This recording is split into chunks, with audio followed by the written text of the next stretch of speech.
The fluorescent lights hummed their electric song, a frequency Elena Martinez had learned to tune out years ago, though her nervous system never quite forgot it. 0700 hours, ICU morning shift.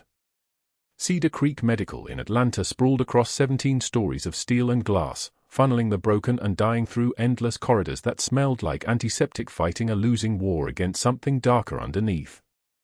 Burnt coffee. Old blood. The particular scent of human suffering that couldn't be scrubbed away by any amount of bleach. Elena pushed the medication cart down the ICU hallway, her movements precise and economical. The cart squeaked softly with each step, a sound she'd stopped noticing 3 months ago. She was checking the drip rate on a post-op cardiac patient when Dr. Pierce entered the ward, his white coat still holding its morning crispness, his expression already forming the particular contempt reserved for those he considered beneath him. He carried a tablet and a posture that made the air pressure change the moment he stepped through the doors. She didn't look up. She didn't need to. The temperature in the room had already shifted. Pierce moved past the nurses' station where 2 RNs were discussing weekend plans. One of them had a daughter getting married in Charleston, and his lips curved into something that wasn't quite a smile. He stopped at the whiteboard where the staff assignments were written, studying them with the intensity of a man reading a will. His eyes found Elena's name and stayed there. Floor nursing, he said, loud enough for the station to hear. Not quite loud enough to be a direct address, but close. Still carrying us along, I see. Still filling these positions with bodies rather than credentials. He turned a page on his tablet, not looking at anyone in particular. Wonder how long the liability insurance covers that particular arrangement. Elena finished recording the vitals. Heart rate steady. O2 SATs holding at 98%. She made the notation in the chart with a pen that had gone slightly sticky. She'd need to replace it and move to the next bed without stopping. The other nurses had gone quiet the way people do when they're watching something uncomfortable. One of them studied the floor. The other suddenly became very interested in organizing supplies that were already organized. Pierce lingered near the main station, his attention on his tablet, though his ears were clearly monitoring whether Elena would respond, whether she would defend herself, whether she would give him the reaction his words were designed to provoke. Silence was his second favorite response. Tears were his first. Elena gave him neither. She simply continued her rounds with the steady focus of someone who'd already survived worse than a man in an expensive watch. The morning progressed through its routines. Medication passes. Vital sign checks. The endless negotiation of pain levels and fluid balance that comprised the actual work of keeping people alive. Elena had been at Cedar Creek for 4 months now, for months of this particular theater, of being assigned the patient that other nurses didn't want, the one in the corner bed with minimal charting and no listed next of kin. She'd expected it. Navy intelligence had briefed her on the profile before she took the position, a floor nurse with an impeccable but unremarkable resume, no advanced certifications to draw attention, no published work or academic ambitions. Just another body in scrubs. Just another pair of hands that could follow protocols and ask no questions. The burn scars running up her left forearm were old enough that they'd faded to silver, barely noticeable under the long sleeves she wore year-round regardless of season. Her left leg carried a slight limp, a permanent reminder of the IED outside Sanjin Valley, Helmand Province, but she'd learned to distribute her weight in ways that made it appear like a simple postural habit rather than an injury that had killed 2 Marines and cost her 4 months of physical therapy. She was invisible. That had been the entire point. At 11:45, the emergency room called up a direct admit. Trauma transfer, helicopter inbound from a combat medical facility. The words direct admit meant no standard triage, no waiting, no questioning the referral. Just a bed, prepped and ready, the kind of fast-track admission that happened when someone at a much higher level of government had made a phone call. Elena was updating medication records when the announcement came through the hospital intercom, a crackle of static that preceded the voice of the dispatcher. Incoming trauma. ETA 9 minutes. Blast injury, pneumothorax managed en route, expecting recollapse. Bay 3, standing by. She didn't stop writing. She didn't change her breathing pattern. Her hands didn't shake. But something underneath her sternum tightened the way it always did when the universe was about to shift on its axis. The patient arrived with the kind of controlled chaos that only combat trauma teams manage well. Bandages and blood. A Navy corpsman walking beside the stretcher with the kind of focused determination that came from having seen death and decided to argue with it anyway. The patient was conscious but sedated, his face turned toward the wall, his chest wrapped in medical-grade tape and gauze that was already darkening at the edges. Multiple fours. Oxygen mask. The kind of injury that should have killed him somewhere between Kandahar and the transport plane but hadn't. Elena was organizing the post-admission paperwork when her eyes caught on something small. The patient's jacket, the one they'd cut away during field triage, hung on the back of the chair. Faded fabric. The kind of wear that comes from actual use in actual danger, not from sitting in a closet. And there, sewn into the interior lining with a kind of deliberate care that spoke of ritual rather than accident, a unit patch. She saw it for exactly 2.7 seconds before looking away. The patch was faded. Sun-bleached by a landscape she knew intimately. The edges were fraying slightly where the stitching had come loose over time. 5 letters and 3 numbers identifying the unit that officially didn't exist, the one she'd served with for 3 years and 7 months before the injury that sent her stateside. The one she'd never mentioned to a single person at Cedar Creek Medical. She knew that patch because she had an identical one sewn into the interior lining of her jacket, the one that hung in her locker on the 3rd floor. She touched it twice every shift, once at the beginning, once at the end. A ritual. A talisman. A reminder of who she actually was beneath the scrubs and the limp. Dr. Pierce was barking orders about the chest X-ray protocol, about getting the patient prepped for potential thoracotomy, about following standard procedure for blast trauma. Elena listened to him the way she listened to the monitor beeping, acknowledged the input, filed it, moved forward with the actual work that needed doing. The patient was being moved to Bay 3, his paperwork already in her hands, his medical history conspicuously sparse. Just basics. Just enough to know that this captain, she could see the rank insignia on his uniform before they'd cut it away, had endured something catastrophic and survived it. She understood immediately what this admission meant. Navy intelligence didn't place field operatives in civilian hospitals unless there was a specific asset that required monitoring. They didn't arrange direct admissions and skip the standard intake unless there was classified material or classified personnel involved. And they definitely didn't create a cover position for a captain-ranked nurse unless that captain was exactly the person capable of managing a high-value asset under extreme operational constraint. For months of waiting. For months of being nobody, of being invisible, of being just another floor nurse that Dr. Pierce could dismiss without consequence. For months of monitoring medication supply chains for diversion as a secondary assignment while the real assignment waited for the right patient to arrive with the right unit patch sewn into the right jacket lining. Elena set the admission paperwork down on the nurse's station and pulled up the patient's file on the computer. Minimal information. No emergency contact. No prior medical history beyond the bare essentials. The kind of chart that suggested this captain had been living beneath official records for a very long time. She had 137 hours to determine exactly what intelligence he was carrying before someone in the chain of command decided that recovery was no longer the primary objective. She had 137 hours to monitor his vitals and his visitors and his lucidity levels while maintaining her cover as a floor nurse with no credentials worth noting, no ambitions beyond the shift change, no reason to draw the attention of a man like Dr. Pierce who saw only what his own prejudices allowed him to see. The monitoring equipment next to his bed began its steady rhythm. Beep! Beep! Beep! The monitor showing his heart rate holding steady at 82 beats per minute, the rate of someone trained to control their autonomic nervous system even while unconscious. Elena made her notations in the chart and smiled at a family member who would never arrive, for a patient who had no family in any official capacity. Then she walked out of Bay 3, past the nurse's station where other staff were gossiping about Dr. Pierce's latest condescension, and down the hallway toward the supply closet where she would spend the next 4 minutes alone with the medical equipment and the fluorescent hum and the knowledge that her entire intelligence operation had just collapsed into the singular focus of keeping one unconscious captain alive until his handlers could extract him or until someone discovered what he actually was. She needed a moment to breathe through that specific realization.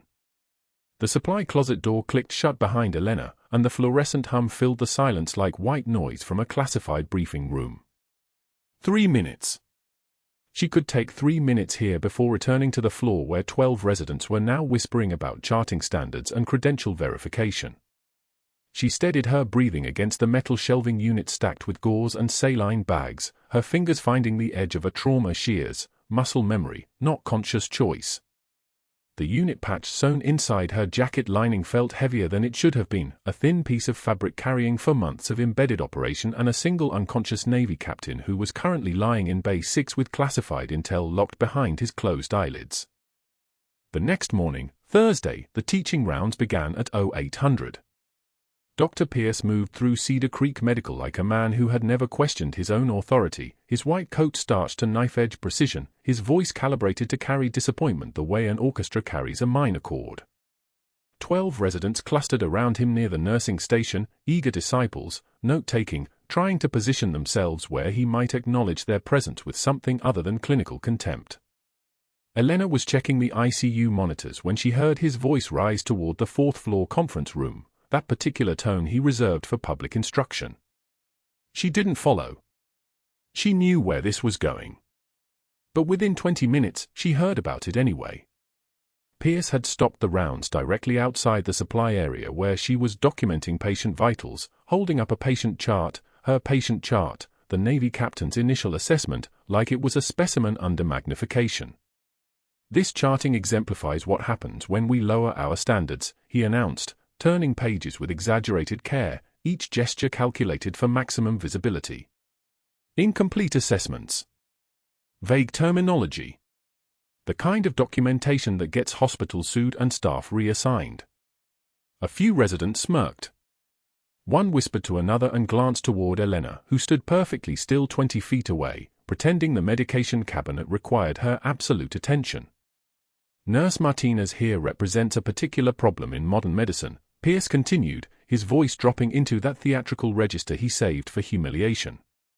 Bodies in scrubs who think proximity to doctors makes them clinicians. Who mistake experience for expertise. Elena kept her hand steady on the medication vials. Kept her breathing measured. Kept her eyes on the cabinet in front of her. One of the residents actually laughed, a short, sharp sound that echoed off the tile floor like a gunshot in a corridor. Pierce smiled the way a predator smiles, then moved on with his entourage, their footsteps retreating down the hallway toward the next teaching opportunity, the next chance to establish hierarchy through public degradation. The humiliation should have ended there. It didn't. By afternoon, Elena found herself at the vending machine on the 3rd floor, feeding bills into the slot with more force than necessary. She wasn't thinking about snacks. She was thinking about the captain in Bay 6, still unconscious, still classified, still completely vulnerable to whatever institutional scrutiny Pierce could manufacture. Behind her, 2 voices, Jenna from the evening shift and Marcus from orthopedics, huddled close, their whispers carrying that particular pitch of gossip disguised as concern. "I heard she faked her credentials," Jenna said, glancing around even though the hallway was empty except for a passing transport aide. Pierce mentioned it in the doctor's lounge, said her references didn't check out proper. "Where'd he hear that?" Marcus asked, his voice taking on that skeptical tone people use when they're about to believe something anyway. "He's got contacts. You know how it is, nobody just makes it this far without cutting corners." Elena straightened slowly, the vending machine selection frozen mid-drop. She turned. She saw the moment they noticed her. Jenna's eyes went wide, Marcus's mouth closed mid-sentence like someone had grabbed his chin. They scattered like dispersed particles, suddenly fascinated by snack selections that hadn't interested them 10 seconds prior. Marcus mumbled something about needing to get back to the floor and they moved away, their shoulders hunched, their eyes sliding sideways to avoid contact. Elena took the fallen bag of pretzels from the machine. She did not cry. She did not let her hand shake. She walked back to the ICU with her spine straight and her jaw set at the exact angle required to maintain composure under the weight of character assassination distributed through hospital gossip channels. That afternoon, a post-surgical patient on the second floor crashed, rapid deterioration, unstable vitals, the kind of emergency that pulled everyone toward the code like steel toward a magnet. Elena found herself compressions officer while Dr. Pierce managed the airway, their hands moving in practiced coordination despite everything else. The patient's chest rose and fell under her palms with that peculiar resistance of damaged lung tissue. Pierce pushed medication. Elena counted compressions, 1, 2, 3, 4, the rhythm as automatic as breathing. The cardiac monitor showed asystole, then a fragile flutter, then something that might have been a sinus rhythm if you were generous with interpretation. Pierce called for another round of epinephrine. Elena loaded the push while a respiratory therapist adjusted the ventilator settings, the machine hissing its mechanical breath into the patient's damaged lungs. The monitor climbed. The patient's oxygen saturation ticked upward. For a moment, everything aligned, the drugs, the compressions, the electrical impulses and the mechanical respiration all cooperating toward the singular goal of keeping one more human being alive. During the compression pause, Pierce leaned close. His voice dropped to a murmur that only Elena could hear, his words a quiet snarl against the background of monitor beeping and ventilator wheeze. Security escorts are usually reserved for actual threats, he said, his tone carrying the weight of professional warning wrapped around personal threat. But I'll make an exception if you keep overstepping. Elena finished the compression cycle. She washed her hands under the nearest sink, water running over her skin in steady streams. She felt the tear escape before she realized it was coming, not a tremor, not a breakdown, just a single release of pressure that her body seemed to require. She wiped it away with her palm without breaking eye contact with Pierce's reflection in the stainless steel sink basin, her movement precise and controlled. "You're afraid of what you didn't earn," she said, her voice steady and quiet, each word articulated with the clarity of someone who had spoken through far worse. "And that's why you'll always see ghosts." The patient's heart rhythm stabilized into something resembling normal sinus rhythm. Pierce turned away, his jaw tightening with visible rage, his shoulders carrying the kind of tension that only comes from being confronted with a truth you've spent years avoiding. He walked toward the crash cart without responding, without acknowledging that anything had transpired beyond medical protocol and routine intervention. The other nurses wouldn't meet Elena's eyes for the rest of the shift. But that wasn't the worst part. At 1,400 hours, the emergency alert system activated for an incoming trauma transfer from Kandahar Medical Facility, a priority air transport with minimal medical records and urgent neurosurgical evaluation required. Elena's hands went still on the keyboard in front of her. Her breathing remained measured, but her entire body went quiet in that specific way that only comes from processing information that changes everything in a single moment. Captain James Whitmore. Blast trauma. Airway compromise. Unconscious on arrival. The intelligence operative who had been waiting for months for Navy intelligence to tell her why. The monitor screamed at 0200 hours. 3 separate alarms wailing in dissonance, oxygen saturation plummeting, heart rate climbing past 140, blood pressure collapsing like a house built on sand. The captain lay motionless in the ICU bed, his chest barely moving beneath the ventilator's mechanical rhythm. Elena heard it from the hallway, that particular pitch of alarm that meant seconds mattered. Not minutes. Seconds. She was at his bedside in 4 strides. The night attending, a second-year resident named Dr. Kamal, whose hands trembled slightly at the monitors, stood frozen, staring at the cascading vital signs as if they might rearrange themselves if he looked hard enough. Elena's assessment took exactly 3 seconds. Unilateral breath sounds absent on the left. Tracheal deviation. Hypoxia despite mechanical ventilation. Tension pneumothorax. The captain's lung had collapsed again, and air was compressing his heart toward a fatal rhythm. Muscle memory took over. Her hands moved with the terrifying fluid precision of a combat surgeon who had performed this procedure in a dust storm outside Kandahar with nothing but a 14-gauge needle and steady nerve. She grabbed the angiocath from the crash cart, didn't ask, didn't hesitate, and located the second intercostal space, mid-clavicular line. The anatomical landmark was muscle memory, not training. The needle went in. The hiss of air escaping, sharp and immediate, like a tire deflating. Pressure relief. Salvation in a single motion. "Get a chest tube kit," Elena said, her voice level as a surgical laser. "Now." The night attending blinked. Moved. "Call to the nurse at the station." Elena's other hand was already securing the angiocath in place while the oxygen saturation climbed on the monitor.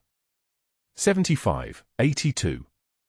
88, the heart rate began dropping from its panicked crescendo. The sound of a room remembering how to breathe.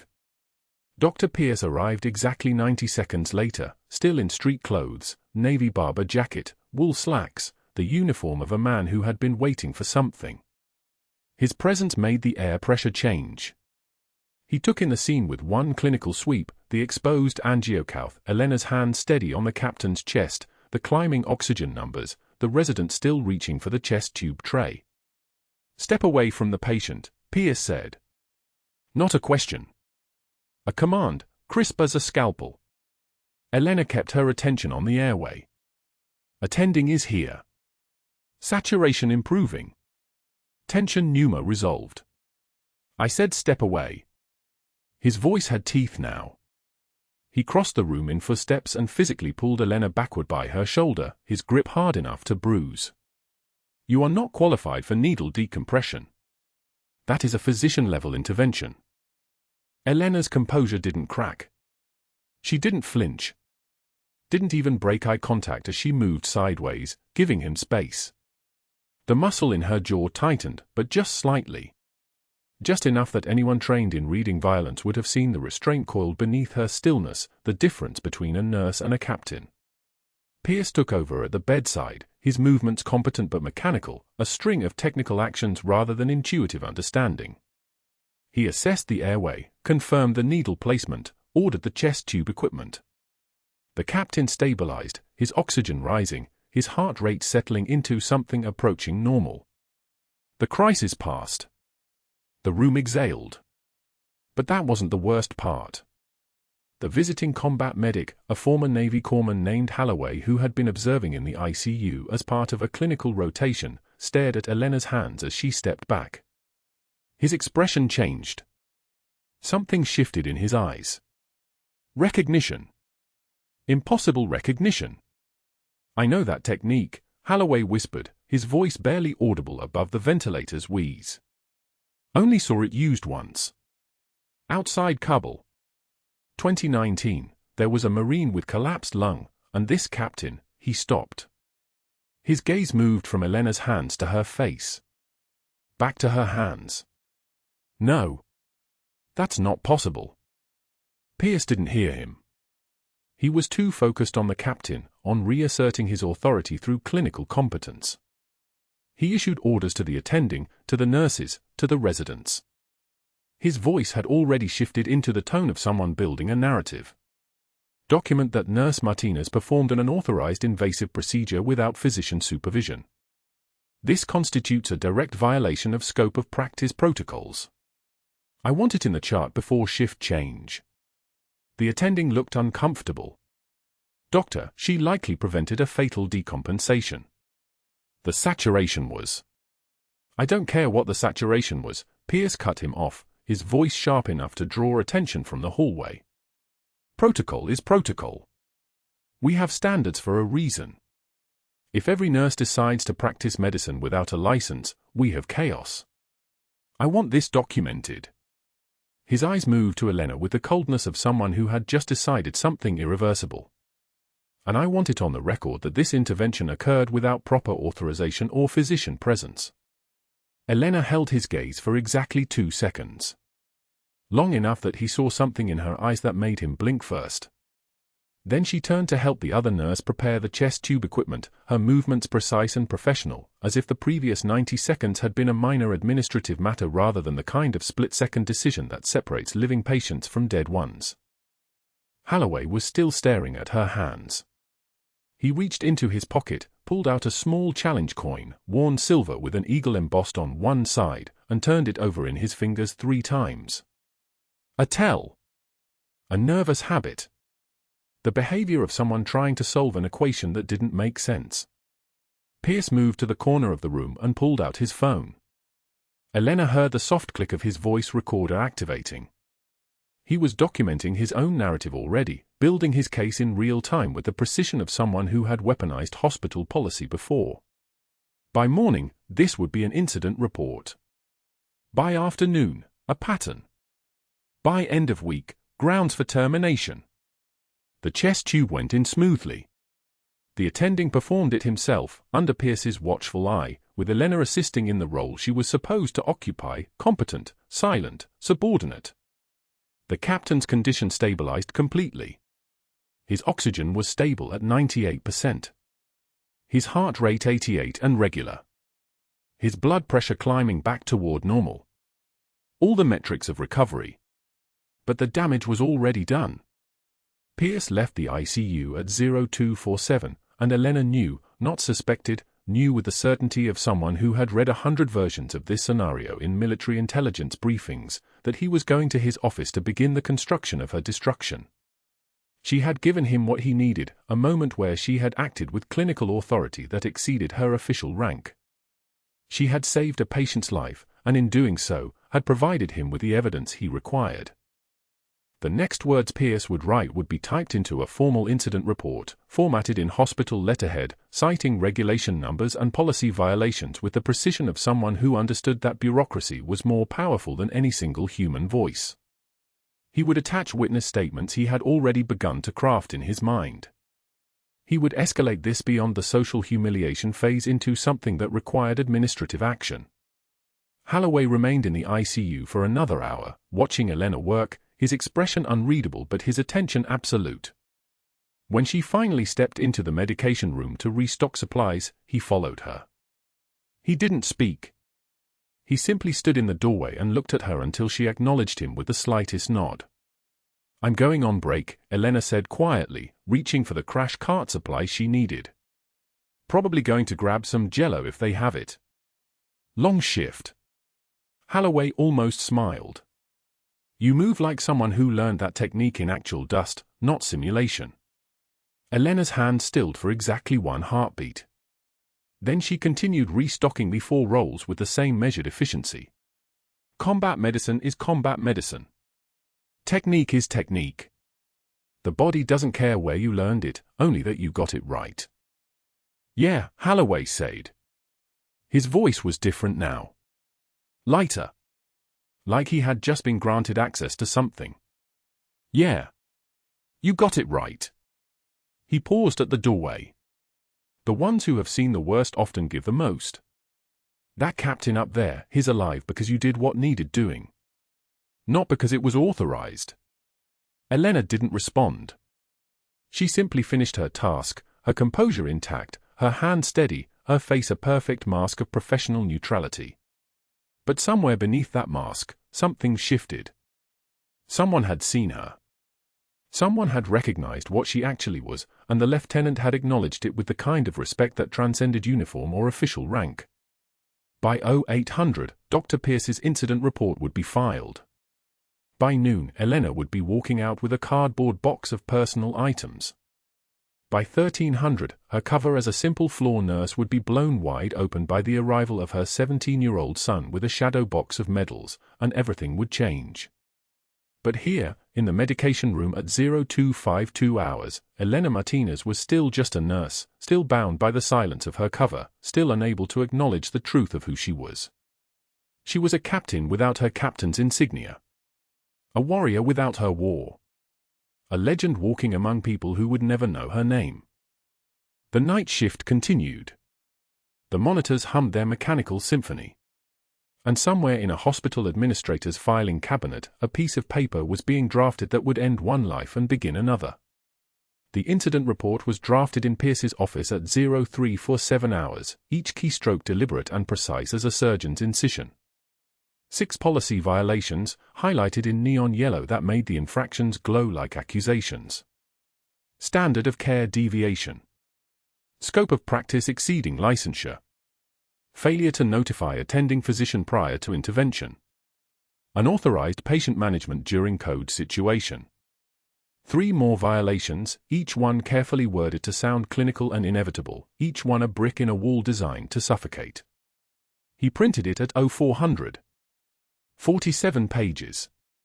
The stack felt substantial in his hands, heavy with institutional authority, the weight of Cedar Creek Medical's entire liability framework compressed into paper and binding. Witness statements followed, nurses he'd already spoken to in the doctor's lounge, conversations framed as concerned inquiries that somehow always circled back to Elena's overreach, her ambition, her apparent willingness to exceed her credentials. He'd asked leading questions the way a prosecutor builds a case. Don't you think it's concerning when a floor nurse performs procedures? Hasn't Elena always seemed like she was trying to be a doctor? Didn't you notice how confident she acted, almost like she'd done this before? They'd answered his questions. People always do when authority frames the narrative.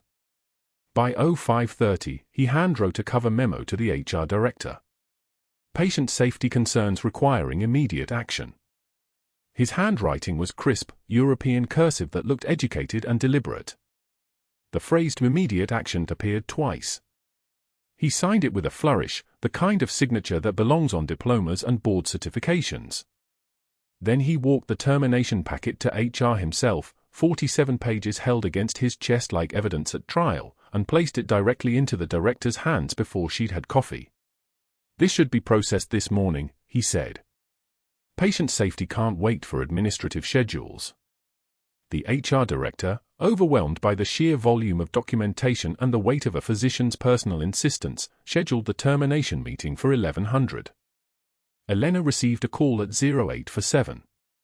Quiet voice. Professional. We need to meet in my office at 11. Elena said nothing. She was lying in bed in her apartment, the one on Peachtree that intelligence had set up for months ago, her phone pressed to her ear while rain hammered the windows like 1,000 small accusations. She'd already known this was coming. The way Pierce had positioned himself at the code, the way his jaw had clenched when her hands moved with certainty, the way he'd physically pulled her back from the patient as if her competence was a contagion. I understand, she said. Bring your employee badge and parking pass. At 1100 sharp, Elena walked into HR carrying nothing. No purse, no phone visible, no defensive posture. She'd chosen her clothes carefully, scrubbed still, pressed and professional, the kind of outfit that says I have nothing to hide because I have nothing left to lose. The director read from a script, her voice sympathetic but firm, mentioning liability concerns and policy compliance and the need to protect patient safety. The words were Pierce's words, filtered through administrative language, softened by someone who'd never actually read the violations but trusted a physician's judgment. The separation agreement was 15 pages. Elena signed after the first 2 sentences. The director looked surprised. Don't you want to review? No, Elena said. Fighting this meant attention. Questions. An investigation into her background, her credentials, her qualifications. Investigations meant scrutiny, and scrutiny meant discovery. The faded unit patch was sewn inside her jacket lining. The orders from Navy intelligence were in a dead-drop location 3 miles away. The classified briefing about the captain's operation in Kandahar was locked in a secure server that could only be accessed from specific terminals. If she challenged the termination, if she demanded due process, if she hired a lawyer who might request personnel files and training certifications, everything would unravel. For years of tracking ended with a signature. By noon, Elena walked out of Cedar Creek Medical through the main entrance, moving at the same pace as the lunch hour staff heading to their cars. In her hands was a cardboard box. Inside, a fern that had been on her desk for 6 weeks, a coffee mug with a stethoscope printed on it from a hospital fundraiser, a personal notebook where she'd written nothing classified, nothing operational, nothing that mattered. Her Cedar Creek Medical badge was in the HR director's folder. Her parking pass was on the director's desk. Her employment record would show a terminated floor nurse with performance concerns, and those concerns would stand forever. The captain was still in the hospital. The classified intelligence in his mind was still valuable.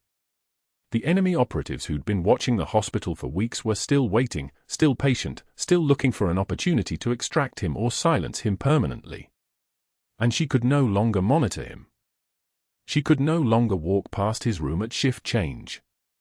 She could no longer be the trained combat surgeon standing between him and a hostile extraction. The rain was coming down in Atlanta as she drove with the cardboard box on the passenger seat, moving through the city like someone pretending to have somewhere to go. At 0301 hours, Elena sat in a fluorescent bright diner on the corner of Peachtree and East Paces Ferry, the only customer except for a drunk man 3 booths away and a waitress who'd stopped asking if she wanted anything else. The diner's lights hummed their mechanical song, the kind of sound that only happens in empty places after midnight, a frequency that seemed designed to prevent thinking but encouraged despair. Her coffee had gone cold 40 minutes ago. The liquid inside the cup was now the color of old concrete, reflecting nothing. Outside the windows, Atlanta was dark. Not quiet, the rain was loud enough, a percussion section playing a song about abandonment, but empty in the way that only cities can be empty, buildings full of sleeping people, streets full of nobody, the sky full of cloud cover so thick it seemed to press down on the world like a weight. Elena stared at her reflection in the black glass of the window. The face looking back was a stranger's face, or maybe just a face she'd forgotten she was wearing. Tired. The kind of tired that doesn't come from lack of sleep but from the accumulated weight of maintaining a cover so perfectly that the cover had become more real than the person underneath it. 17 years old when she'd enlisted. 23 when she got the captain's rank after saving 12 Marines in a siege that still woke her up some nights. 32 now, sitting in a fluorescent diner in Atlanta, having just walked away from the patient she'd come to Cedar Creek Medical to protect. The faded unit patch was still sewn inside her jacket lining. She reached down and felt it through the cloth, fingers pressing against fabric that held a memory of a different life, a life where she'd had authority and purpose and the kind of clarity that comes from military structure. That life had ended at 1,100 hours when she signed a termination agreement she hadn't read. Her phone sat on the table beside the cold coffee. 3 missed calls from Miguel, all within the last hour. 2 text messages. "Mom, where are you?" And then, "Mom, are you okay?"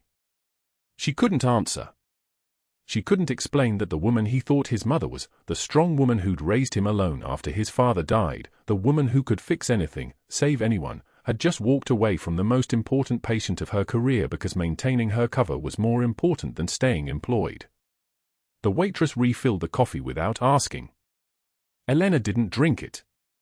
At 03 for 7 hours, she was still staring at her reflection, and her reflection was staring back, and neither of them had answers for what came next.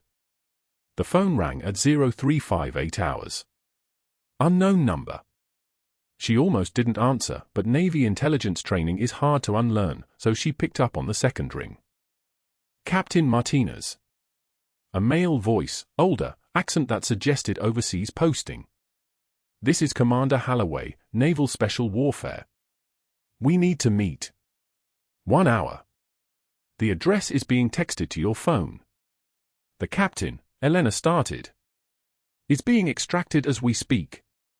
Enemy operatives moved faster than we anticipated. You're no longer needed at Cedar Creek Medical." The line went dead. Elena stared at her phone, then at her reflection in the window, then at the cardboard box on the vinyl booth beside her. The words were there, in that order, in her mind: extracted, enemy operatives, no longer needed. The captain was gone. The mission was over.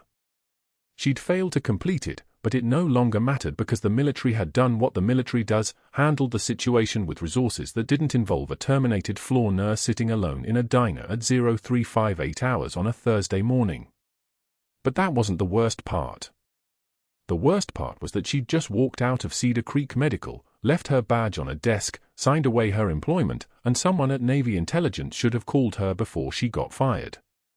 Someone should have warned her. Someone should have protected her cover by preventing the cover from being blown. Which meant someone at Cedar Creek Medical was passing information. Which meant Pierce wasn't just trying to destroy her career. Pierce was doing something worse. And by the time she understood what, it would already be too late to stop it. The coffee was cold. The reflection was tired. And at 0400 hours, Elena paid for the coffee she hadn't drunk, picked up the cardboard box, and walked out into the Atlanta rain. At 1100 hours, the hospital's front entrance doors burst open with the force of someone running toward the only thing that mattered. Miguel Martinez, 17 years old, clutched a shadow box against his chest like it contained pieces of his mother's heart, because it did. His sneakers squeaked against polished tile as he moved through the lobby, searching faces, searching for the nurse station, searching for someone who could direct him to the woman they'd fired that morning. His voice cracked when he found a unit clerk. "My mom, Elena Martinez, she was working here. She's somewhere in this building. I need to find her. Now." The unit clerk recognized the name from the morning's whispered drama, the terminated nurse everyone was discussing between coffee breaks. She pointed toward the stairs. Miguel took them 3 at a time, the shadow box never wavering in his grip, his breathing ragged with the kind of desperation that only comes when you finally understand what someone actually is, underneath all the quiet.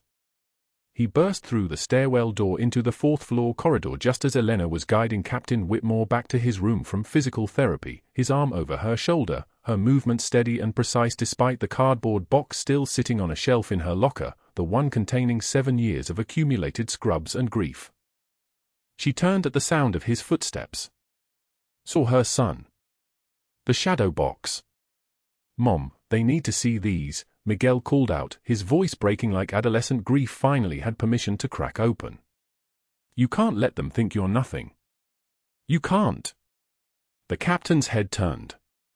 His eyes locked on the shadow box, and something shifted in his expression, a recognition that moved through him like electricity. "Sierra," he whispered.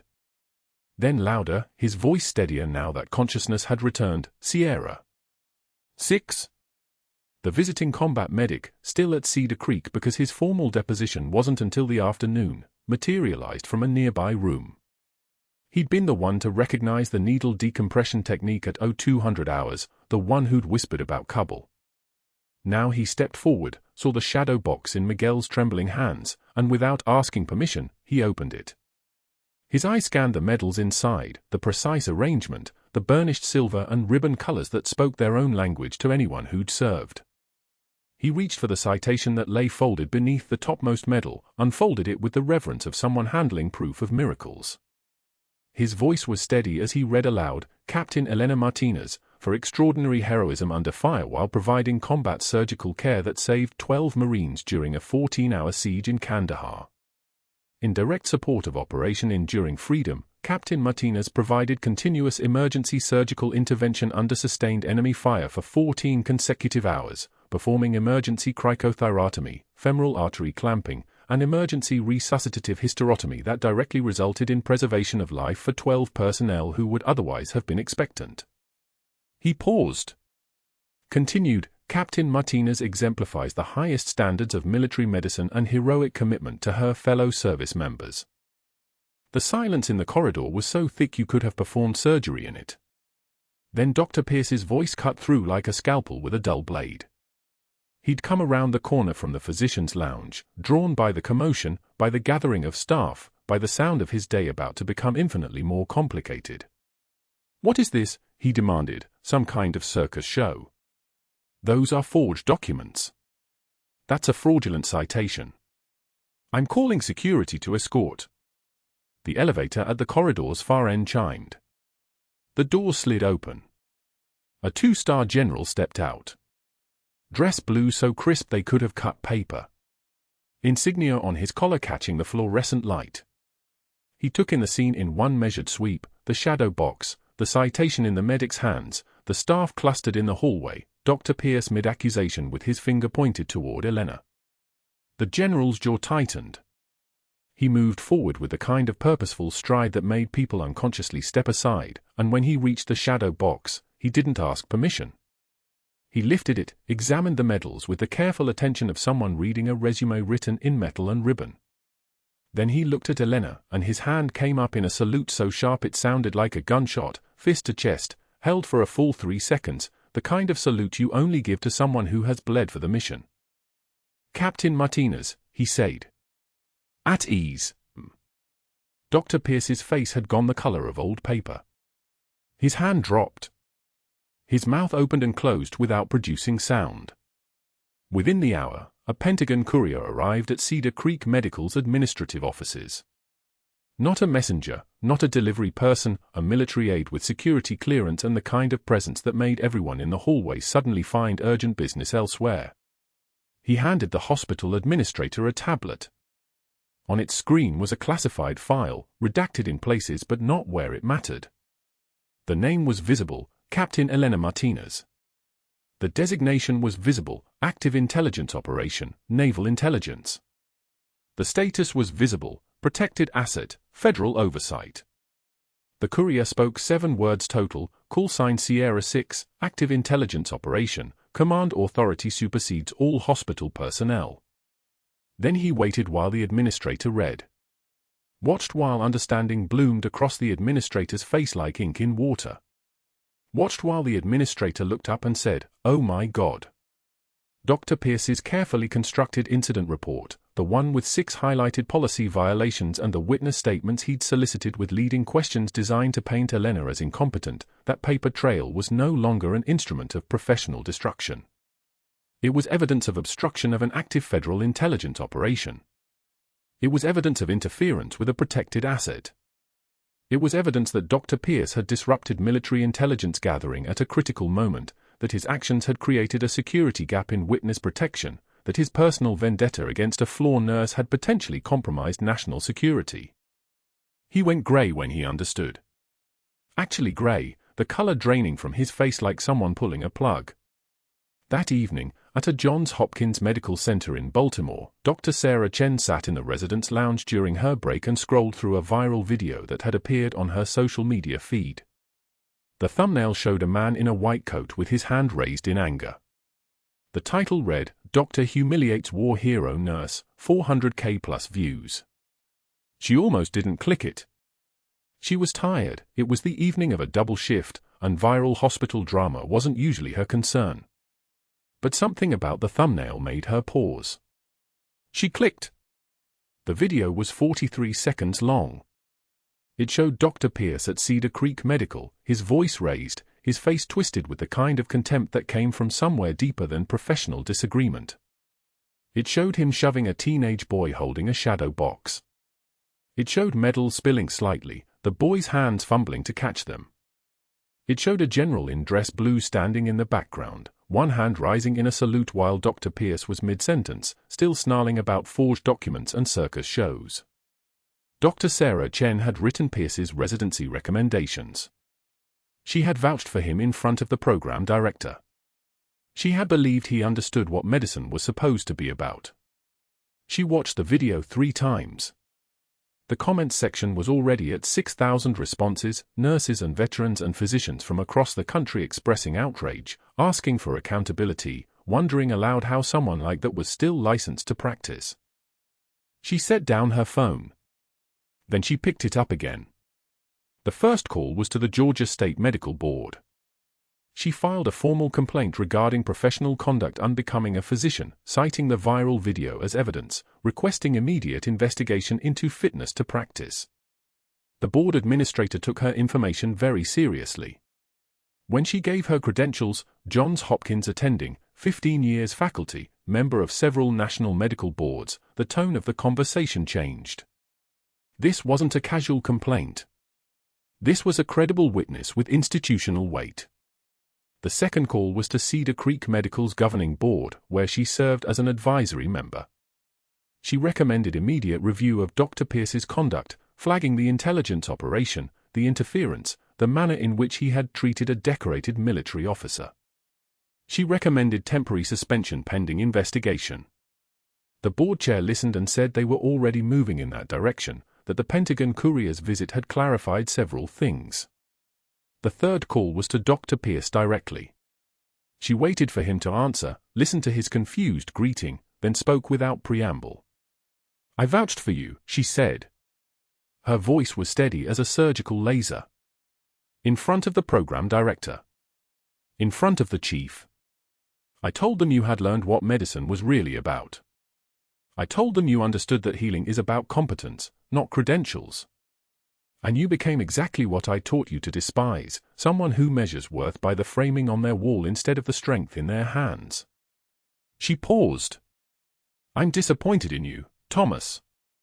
And I'm ashamed that I recommended you. She hung up before he could respond. By the following morning, Pierce's physician's license had been suspended by the state medical board pending investigation. The hospital administrator had called him to a closed-door meeting and informed him that his hospital privileges were revoked effective immediately, pending the outcome of a formal inquiry into his conduct. He tried to argue, mentioned his publication record, cited his grant funding, invoked his reputation. The administrator, who now understood that Dr. Pierce had interfered with an active federal intelligence operation, cut him off mid-sentence. Your reputation is currently a liability to this institution, the administrator said. You are to surrender your ID badge and leave the premises. Your attorney can contact my office regarding the formal investigation. 6 months passed. Winter turned to spring in Atlanta, and the redbud trees outside Cedar Creek Medical bloomed the color of hope. Dr. Pierce's medical license remained suspended.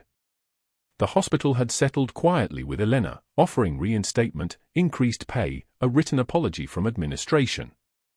She declined the reinstatement, her mission was complete, the captain was recovered, the intelligence he carried was secure, and enemy operatives had been apprehended through surveillance triggered by hospital incident protocols. Her cover as a simple nurse no longer served a purpose. She had been other things since, consultant to naval intelligence on combat medicine protocols, instructor at Walter Reed, instructor at Naval Academy. But on a Tuesday afternoon in April, Elena walked through Cedar Creek Medical's front entrance as a visitor, not an employee. She wore civilian clothes, jeans and a navy blue jacket with no insignia, just the faded unit patch sewn inside the lining, hidden where only someone who'd served would know to look. Her posture was different now. The invisible nurse was gone. She carried herself with the quiet confidence of someone who no longer had anything to prove. She wasn't there to see the hospital. She was there to sign off on Captain Whitmore's final discharge papers. Through a hallway window overlooking the loading dock, she paused. Down below, a man in a medical logistics company polo shirt was loading cardboard boxes into a van, checking items against a clipboard. The boxes contained hospital supplies, bandages, gloves, sterile instruments, the tools of the trade that he could no longer use.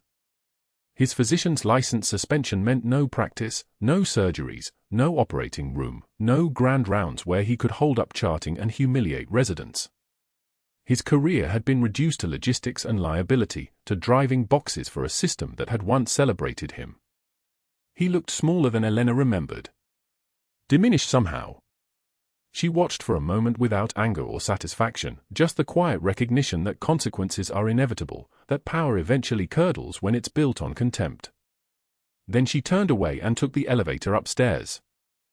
Captain Whitmore was dressed and ready for discharge, his navy dress blues pressed sharp, his color robust, the oxygen saturation readings on his chart showing a man who'd been pulled back from the edge and was no longer slipping. A cluster of nurses and residents had gathered in his room, drawn by the story he kept telling, the one that had spread through Cedar Creek Medical like gospel truth in the weeks after his recovery. They kept asking him to tell it again because stories like that needed hearing, needed repeating, needed to lodge themselves in the memory of anyone who worked in healing. It was 0200 hours, Whitmore was saying when Elena stepped into the doorway. Every monitor was screaming. The attending was frozen. The residents were checking protocols. And this one nurse, he looked at Elena and his eyes brightened with recognition. She locked the door. Physically turned the deadbolt. Looked at the attending and said, "I have this one." And then she did. Hands steady as anything I've ever seen. Hands that had held lives together under mortar fire. She held my airway open like it was the most important thing in the world, because to her it was. Whitmore stepped forward and took Elena's hand. "The ones who have seen the worst often give the most," he said quietly. "That's what she taught me. That's what I'll remember." Miguel was there, holding the shadow box, beaming with pride that his mother finally let him show. Staff Sergeant Chen, the visiting combat medic, was there too. He saluted Elena, not the sharp formal kind, but the respect between service members kind, the one that said he recognized what she was and what she'd done. The hospital administrator approached with a formal apology and another reinstatement offer, this one with a promotion to clinical educator, increased salary, and a written acknowledgement of her service. Elena declined graciously. "Thank you, but my mission here is complete," she said. Her voice was different now, the deferential floor nurse was gone completely, replaced by the voice of someone accustomed to command. Outside Cedar Creek Medical, the Georgia sun was bright and warm, and for the first time in 4 months, Elena Martinez walked out through those doors with nothing to hide, no cover to maintain, no enemy operatives to evade. Miguel carried the shadow box at his side, and behind them, Captain Whitmore in his dress blues, and beside them, the medic who'd recognized the technique from Kabul, and ahead of them, the rest of their lives, finally visible. Subscribe to the channel so you don't miss the next story of quiet heroes operating under impossible constraints. Like this video if you believe the strongest people are often the ones nobody sees. And comment below, what would you have done if you'd been in Elena's position? What would have cost you more, staying silent or speaking up?